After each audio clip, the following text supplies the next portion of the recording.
is Saturday, November 4th, and you are watching You Don't Watch Sports on the Feo Grande YouTube channel.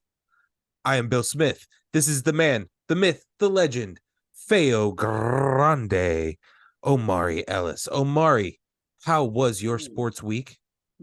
My sports week was pretty good. You know, the Panthers finally got a win this season. They're not going winless. One of those few times in life where I'm perfectly fine with being wrong.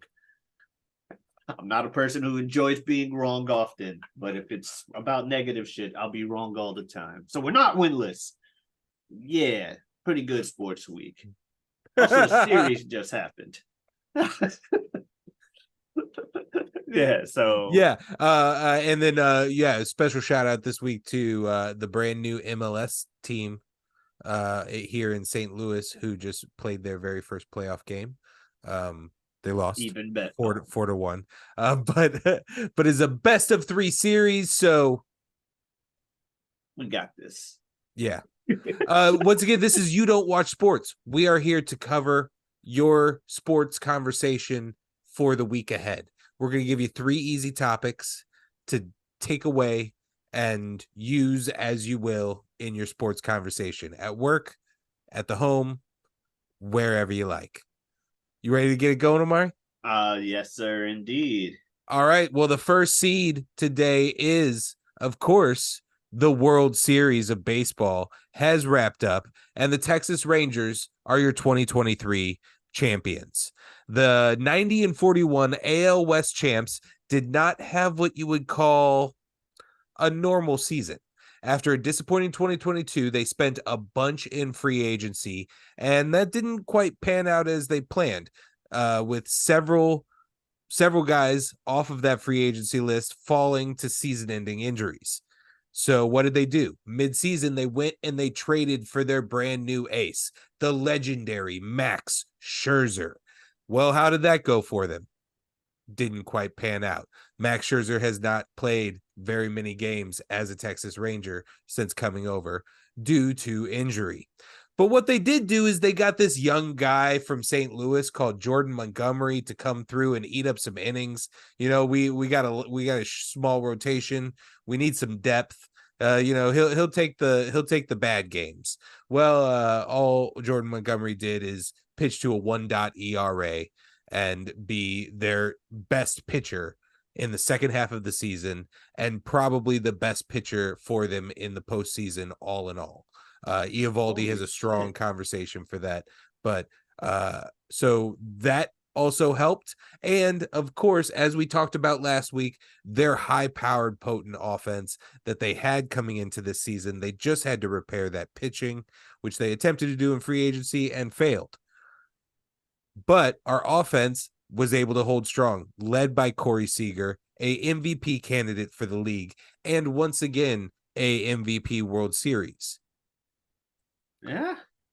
So that's kind of they went through a tough postseason, knocking out the giant of Houston Astros, a perennial favorite for the World Series, as well as many other teams, and then defeat the Arizona Diamondbacks 4-1 in a pretty what felt like they felt like they were holding the series hostage for most of it. Even that game that they lost, they were in. So that's what I got on wrapping up our World Series today. Did you have some like fun facts? Yeah, some fun facts about that World Series. Speaking of the MVP thing, so World Series MVP Corey Seager, like you mentioned, is now only the 4th player in the history to win the World Series MVP twice. Only 3 other people in that inner circle are Hall of Famers, clearly. I don't remember exactly who they are, but they are all really good. Oh, no, yeah, that's Sandy Koufax from the Los Angeles Dodgers, Bob Gibson from the St. Louis Cardinals, and Reggie Jackson. A man who literally they name him the month that the postseason takes place in. His name is Mr. October. So yeah, that is extraordinary company to be keeping. Exactly. And What else that's you got Corey for us? Seager. Also, reliever Will Smith is now the first person, W, Will Smith is now the first person ever in North American sports to win 3 consecutive titles on 3 different teams. What? Yeah. In North American sports. We're not just talking about Three baseball. consecutive We're talking titles. about all of professional sports over here on this continent. The man has won 3 years in a row. And yeah, well, he's a reliever. So he just kind of, they call them journeymen. He is a journeyman reliever where he just tours the league Yeah. on 1 year deals. And I guess apparently, so if he is in free agency, is he not the hottest commodity on the free agency market? You have to be at that point. The man goes to a team and they win the World Series. Prove me wrong. Sitting at the park with the thing, I'll be sitting right next to the guy. Prove me wrong. Will Smith Oh my equals god, that's champion. crazy. Yeah. Also, okay. Apparently, the Texas Rangers, they played 178 games this year. Okay, yeah, 162 plus playoffs. All right. Yeah, that makes sense. So Texas Ranger Marcus Simeon played 178 games this year and is now second for the most games played in a season, trailing only Hideki Matsui, who played 180. Whoa. That's a lot of games. That's a lot, in 178. this day and age where like they almost encourage rest. Yeah. That's wow. And the only thing to keep him from beating the record is that they whooped the other team's ass so hard in the series. Yeah, because he would have played. If He it would went have to very clearly seven, played. yeah, because it was what, 4-1, right? Yeah, it was 4 to It was 1. 4-1, so that's 5 games. If it goes to 6-7, no, he ties it. He would tie it. He would tie the record. Wow, that's crazy. All right, man. Yeah, I love those. I love those. All right. Well, congratulations to the Texas Rangers and their 4 games to 1 win over the Arizona Diamondbacks to become the World Series champions of 2023. Host that hunk of metal high. Also, we suck at predicting baseball. Or at least, I mean, hey, I'm the baseball guy. I'll take it on the chin here. I suck at predicting baseball. Well, First, I naturally, as the guy who doesn't, would also not be good. maybe you would be better though if we just allowed you to randomly generate our predictions. That could be better because I was terrible. First, I told you to trust in the Atlanta Braves steamrolling through the playoffs. Then they got beat by the Philadelphia Phillies. So it was like, oh, well, then it's got to be the Philadelphia Phillies. There's no way. And then they got beat by the Arizona Diamondbacks. So it's like, oh, well, obviously it's the Arizona Diamondbacks. I'm not the guy. That's funny. All We'll get right. him next year. Yeah. We got a whole season's worth of talking about him, so we're actually following it closer. Right. Oh yeah, I can't wait for that. Yeah, you're gonna get to know baseball, Omari. I'm gonna teach you baseball. Awesome. On to seed 2. Are we boarding a panic bus in Kansas City? Omari, the Kansas City Chiefs are still 6-2, but the mood is dark in KC. It has been for a minute. In fact, I wrote this same opening a few weeks ago when Big Bro Ibn was a guest on the show. And one of our topics was the Kansas City Chiefs and was he concerned about the lack of offense? Well, now it's not just the offense. They lost to the Broncos for the first time in literally forever.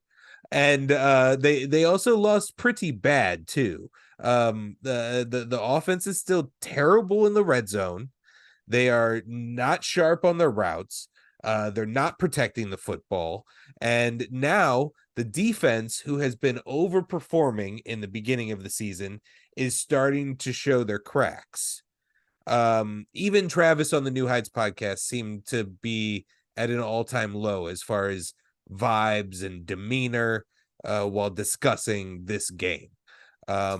Who Omari. fights is him and Jason, right? Yeah. It's his brother. I Yeah. got I got our bus tickets right here. They're paid for. They're stamped. They're calling for the boarding. Are we getting on the panic bus? I am not. And you know why? Because they're 6-2. Regardless of how they're looking in those two losses. Also, the past few years have taught me not to overreact to them looking bad or any question marks we have at the start of the season. And if you want to be superstitious, the games they lost didn't have, everyone's favorite new feature to the NFL, the The X Swifty Factor. cam. Yeah, Yeah. Taylor Swift. Yeah, they didn't have her at those games. If she shows up, they win. It depends. It's like, I don't know. It just so happens that that's the case. Yeah, I mean, So I'm not in I'm 10 not more games, who knows? as a fun superstitious Superstition. sports fan, I'm not denying that I'm not denying the idea of that. As a goofy sports superstition lover, I hate in the a Swift way. cam. And also I love it. I love it. I love I am there was a while there, let's be honest, where I hated football. The fact that football is getting a little bit more feminine because of this Taylor Swift interest is very intriguing to me, and I'm enjoying that part of it. But Feminine. I ain't say nothing about it getting more feminine. no. I'm saying I love, and the Taylor Swift cam and all of that is a part of that. That's what you have to Fair. do to have the ladies who are checking in now because they want to be interested in the new sport that Taylor Swift is into. And games that don't feature the Chiefs or Travis Kelce are also going to be skewing a little bit of programming. It's going to end up being like, you know, 45 total seconds over the course of a game that they cut to a really weird thing where you're like, what? And it's because they're hoping that some 16-year-old girl is now watching football. I love the idea of that like a group of NFL guys are like programming for like little Taylor Swift fans.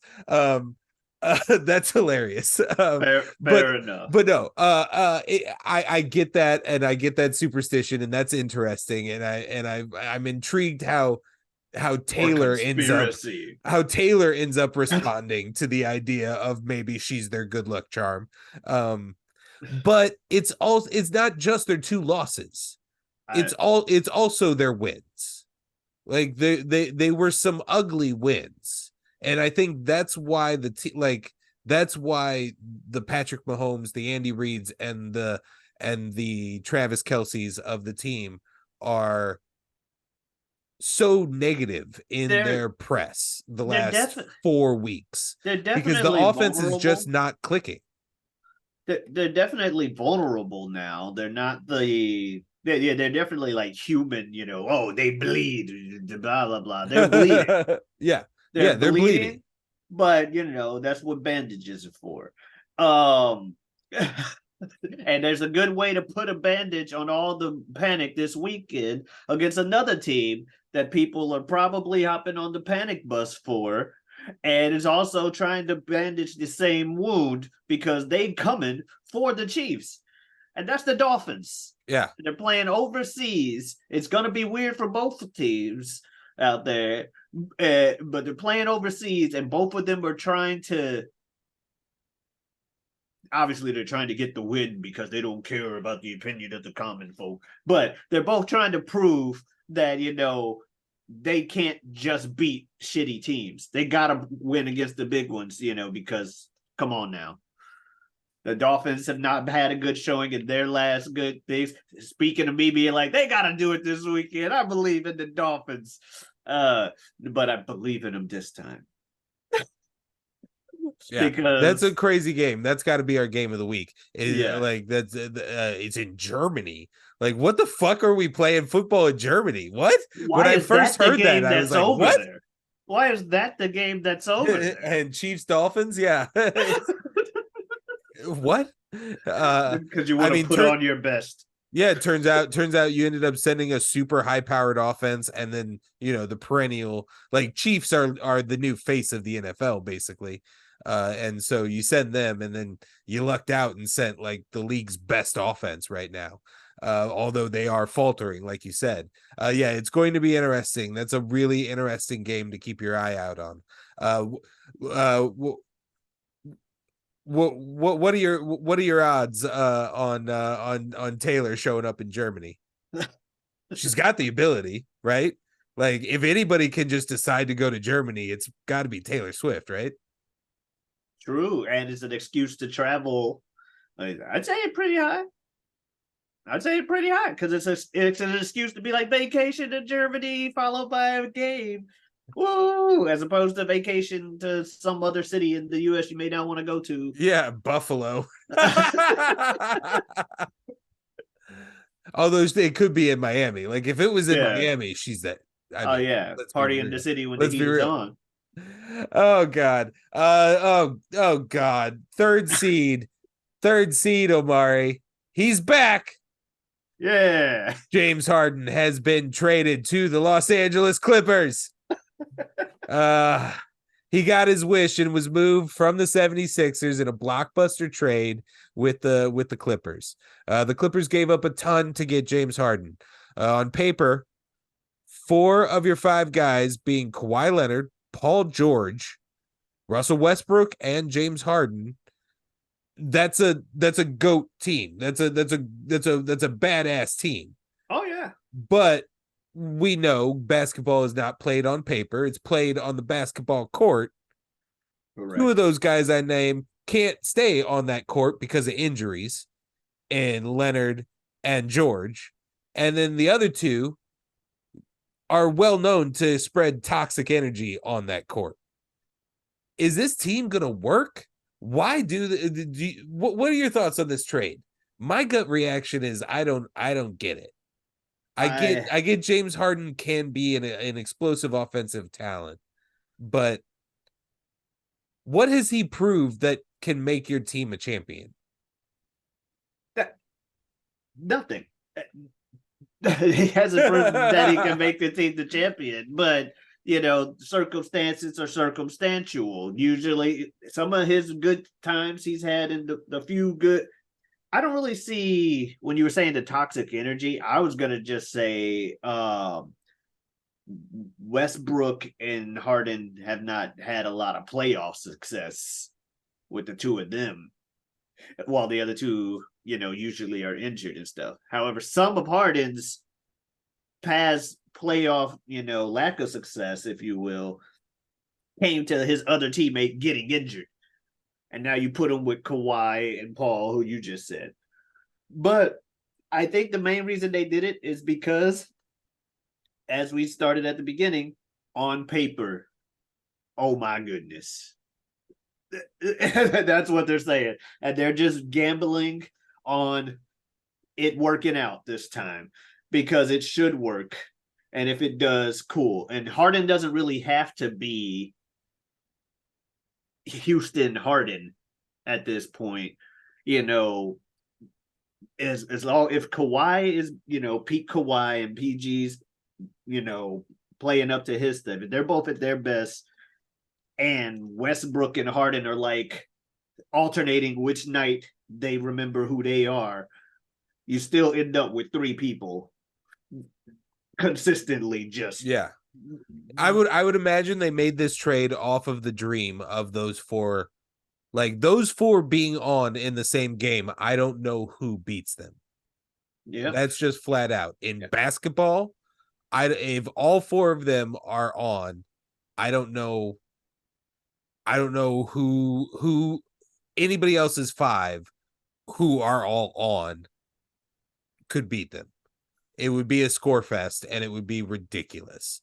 But I just don't.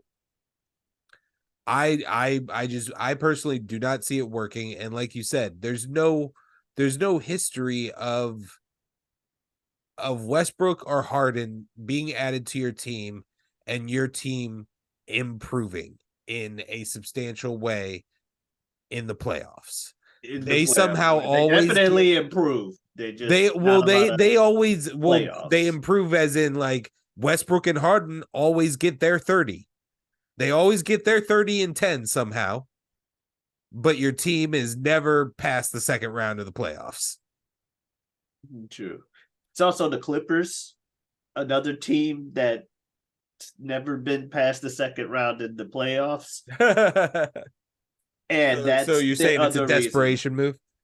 Well, yes, clearly. But it's also, I don't have any faith in it working out because it's the Clippers. They could have a fantastic regular season and then in the playoffs for some reason, go against the team and be like, I'm gonna shoot the ball like into the side of the hoop and just lose. Wait, I thought it was gonna be the Battle of LA. Why'd y'all just what happened? What happened? Clippers. Yep. All right. Well, that was your 3 topics for the day. Congratulations to the Texas Rangers on a World Series championship. We are not boarding the panic bus for Kansas City. Well, Omari's not. I may have a foot inside. I will pay the extra for a ticket next week, depending on this weekend. And then James Harden, once again, on a new team, the Los Angeles Clippers. Will it make a difference? Probably not. Tell them what they need to know, Omari. Yes. Well, if you want to see more of us and more of our content on this channel, go ahead and check it out. We have a show every Wednesday called This Guy Hasn't Seen, where we trade movies and everything back and forth. One guy's seen it, one guy, the other guy hasn't. Check that out. I also have another show every week, every Wednesday on YouTube called the Whatever We Want podcast. I do it with a good friend of mine, good friend of the show, Super Jazz. Super Jazz. As nature intended. Thank you. Yes, we talk about just that. Whatever we want. That's every week, every Wednesday. Also, I have a Twitter and Twitch at Giotavi. That is Giotavi. Come on in, stop on by. Yeah. And that's pretty much other places you can find me. Bill, anything else you want to say? Close it out. I'm nope. All right. Well, have a good one, folks. Enjoy your sports week. Yes.